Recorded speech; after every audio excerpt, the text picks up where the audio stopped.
In today's video, I'm going to show you how to rewind the string line on the Greenworks 24V string trimmer. First thing you need to do is remove this cap, and to remove it, you just press the two buttons. There's one on this side and one over here. You hold them in and this cap will pop off. Now you can pull out the spool. Before you go any further, make sure there's no string left in here. We don't have any left in here. If there is some string, just pull it out before you go to the next step. To start respooling, you need to find this little slot right here. You're going to take your string line and you're going to push it in. You can flip this over and you'll see it in here. See it down the bottom there. And you're going to rewind this in the direction of the arrows. So this here, the string is going to go clockwise because you have to rewind the string this way. So rewind this on. Make sure to keep the string tight when you're spinning this on.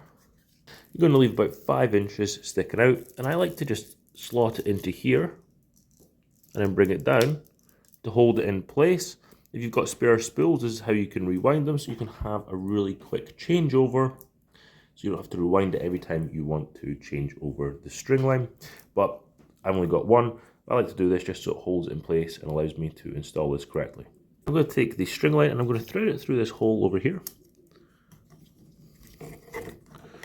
That allows me to install this without the string spinning off the spool. I'm going to unhook this and hold the string line tight. Take my cap and put it back on. And that's how to rewind the string on this Greenworks 24V string trimmer.